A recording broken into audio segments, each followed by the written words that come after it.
Friends, હવે આપણે જોઈએ ચેપ્ટર નંબર 11 શું છે બીજ ગણતરી। ચેપ્ટર નંબર 11 શું છે યસ બીજ ગણતરી અને ઇંગ્લિશમાં શું કહેવાય તો કે એલ્જેબ્રા। શું કહેવાય એલ્જેબ્રા, ઝેબ્રા નહીં એલ્જેબ્રા। શું કહેવાય છે એલ્જેબ્રા એટલે કે બીજ ગણિત। ચેપ્ટર નંબર 11 શું છે યસ બીજ ગણિત।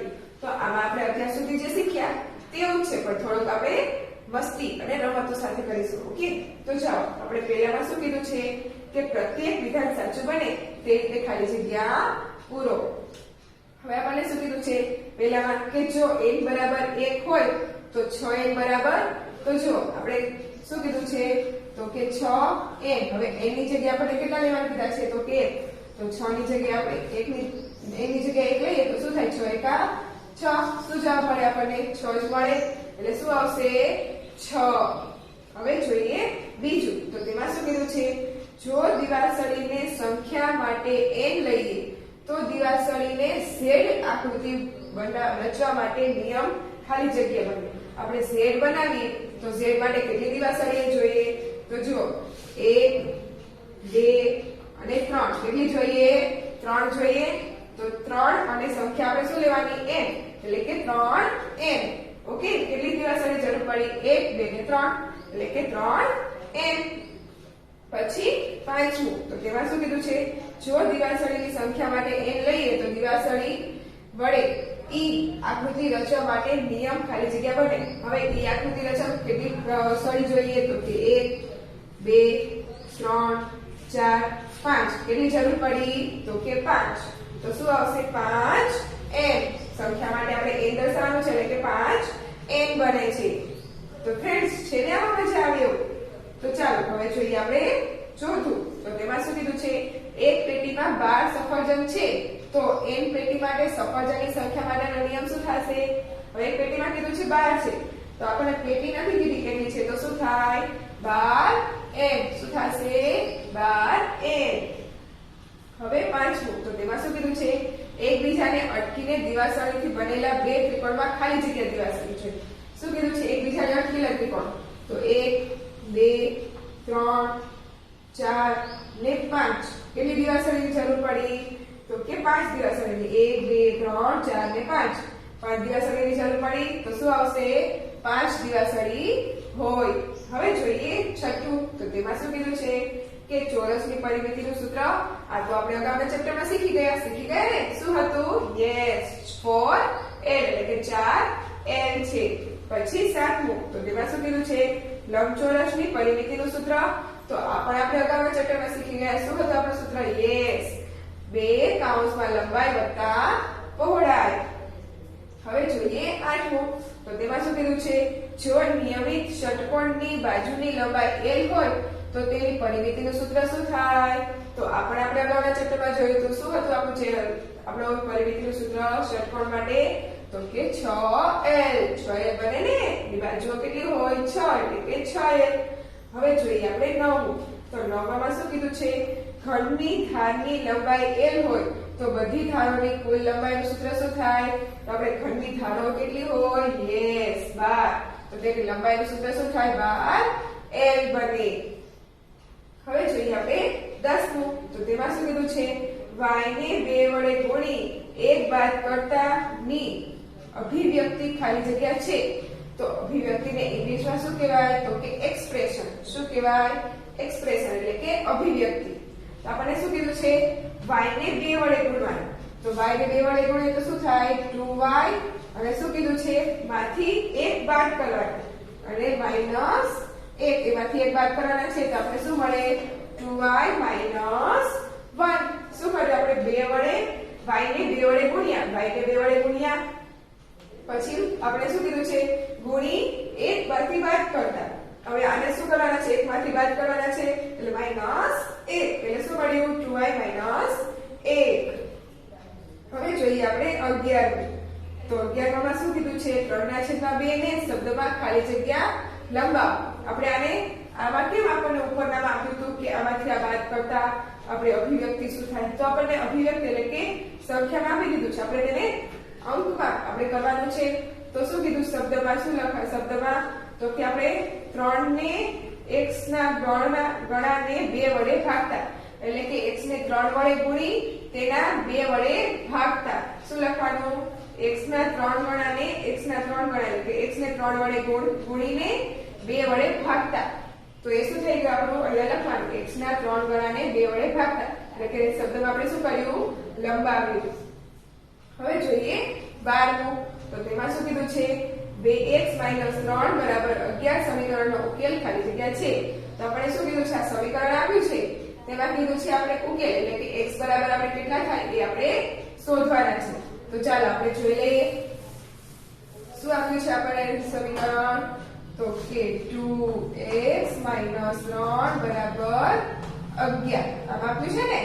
તો 2x એમના એમનામ જ રાખીશું અને બરાબર પછી આ 11 છે તો 11 પછી આ માઈનસ છે એટલે બરાબરની બીજી સાઈડ લઈ જઈએ તો કેવા થઈ જાય? Yes, plus. માઈનસ હોય તો પ્લસ થઈ જાય, પ્લસ હોય તો માઈનસ થઈ જાય. પછી 2x બરાબર 11 માં આપણે 3 નાખી તો કેટલા થાય? યસ, 14. તો હવે તો કે x એમના એમ અને 14 છે ભાગાકાર અહીંયા ગુણાકારમાં છે તો શું થઈ જશે? ભાગાકારમાં. બરાબરની બીજી સાઈડ આવે એટલે છેદમાં આવી જશે. હવે 2 સત્તા ને 14 એટલે x બરાબર 7. આ શું મળી ગયું આપણને? x કેટલો મળ્યો? 7. તો ફ્રેન્ડ્સ સમજાઈ ગયું ને બધાને? આપણે x ની કિંમત મળી ગઈ. હવે જોઈએ આપણે 13મું. તો તેમાં શું કીધું છે? 5x ના છેદમાં 3 બરાબર 10. તો x બરાબર તો આપણે શું કરવાનું છે? x ની કિંમત શોધવાની છે. તો શું આપણને આપ્યું છે? 5x ના છેદમાં 3 અને બરાબર 10 આમ આપ્યું છે ને. તો હવે ભાગાકારમાં છે એ આ બરાબરની બીજી સાઈડ જાય તો કેવું હોય જાય? યસ, ગુણાકારમાં. એટલે 5x બરાબર 10 ગુણ્યા 3 એટલે કે 5x બરાબર 10 તરી 30. તો x બરાબર શું થઈ જશે? આ ગુણાકારમાં છે બરાબરની બીજી સાઈડ જાય તો યસ, ભાગાકારમાં. તો x બરાબર શું મળશે? તો 5 6 30 એટલે કે 6. આ શું મળી ગયું આપણને x ની કિંમત? તો કે 6. આ ગુણાકાર ભાગાકારમાં હતા એટલે આ બાજુ કર્યા એટલે ગુણાકારમાં વયા ગયા. પછી આ ગુણાકારમાં છે એટલે ભાગાકારમાં વયા ગયા એટલે આપણને શું મળ્યા? x બરાબર 6. હવે આપણે જોઈએ 14મું ખાલી જગ્યા. તો તેમાં શું કીધું છે? 3x + 4 બરાબર 10 સમીકરણમાં ચલ ખાલી જગ્યા છે. તો ચલ કોને કહેવાય? તો કે ABCD માંના કોઈ પણ આલ્ફાબેટ આપ્યો હોય એને શું કહેવાય? ચલ. તો આમાં ચલ કયો છે? તો કે x. તો ચલ શું કહેવાશે? x છે. ક્યારે પણ સમીકરણમાં ચલ પૂછવામાં આવે તો શું આવે? તો કે ABCD માંના જે આલ્ફાબેટ આપ્યા હોય એ શું કહેવાય? તેનો ચલ કહેવાય એટલે કે x. હવે જોઈએ આપણે પ્રશ્ન નંબર 2. તો તેમાં શું કીધું છે? કે કૌંસમાં આપેલા વિકલ્પોમાંથી સાચો વિકલ્પ પસંદ કરીને ખાલી જગ્યા પૂરો. તો હવે તમારા પહેલામાં શું કીધું છે? જો n બરાબર 2 હોય તો 4n બરાબર ખાલી જગ્યા થાય. શું કીધું છે આપણને? 4n બરાબર. તો n ની કિંમત આપણે કીધી છે. કેટલી કીધી છે? તો કે યસ 2. તો 4n. તો 4n ની કિંમત શું છે? 2. એટલે 4 દુ 8. શું મળી ગઈ? 8. તો કેટલા થશે? 8. હવે જોઈએ બીજું. તો તેમાં શું કીધું છે? જો દિવાસળીની સંખ્યા માટે n લઈએ તો દિવાસળી વડે f આકૃતિ રચવા માટે ખાલી જગ્યા નિયમની જરૂર પડે. તો હવે f માટે દિવાસળી કેટલી જોઈએ? તો કે 1 2 3 4. કેટલી જરૂર પડશે? 4 દિવાસળીની જરૂર પડશે એટલે શું થઈ જશે? 4n. પછી જોઈએ ત્રીજું. તો તેમાં શું કીધું છે?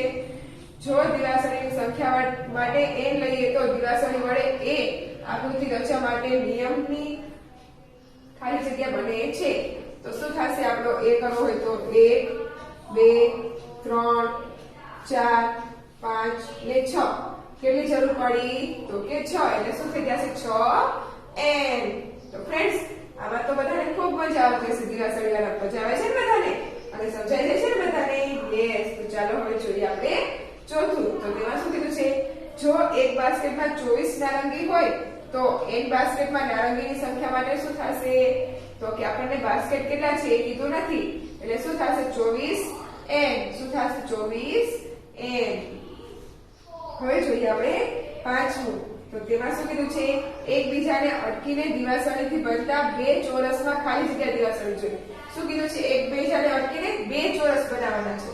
તો જુઓ આ 1 2 3 4 એક ચોરસ થયું. કેટલી જરૂર પડી? 4. હજી બીજું કરવાનું છે ને, તો 5 6 અને 7. કેટલી દિવાસળીની જરૂર પડી? તો કે 7. તો શું લખવાનું? ચોરસમાં 7 દિવાસળી જોઈએ. હવે જોઈએ આપણે છઠ્ઠું.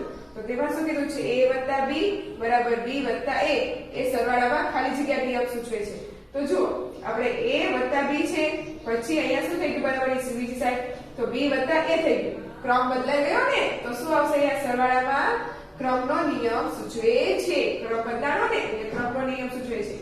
હવે જોઈએ આપણે સાતમું. તો શું કીધું છે? a × b અને b × a. એ ગુણાકારમાં ખાલી જગ્યાનો નિયમ સૂચવે છે. ગુણાકારમાં એટલે ગુણાકારની નિશાની છે.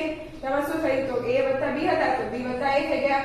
શું બદલાણો? ક્રમ બદલાણો. તો શું આવશે? ક્રમનો ગુણધર્મ સૂચવે છે. હવે જોઈએ આઠમું. તો તેમાં શું કીધું છે? a × b + c બરાબર a × b + a × c.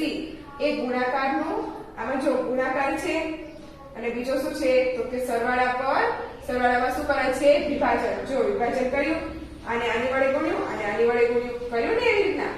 તો ગુણાકારનું સરવાળા પર શું છે? સરવાળામાં વિભાજન સૂચવે છે. તો શું આવશે અહીંયા કણે? સરવાળામાં.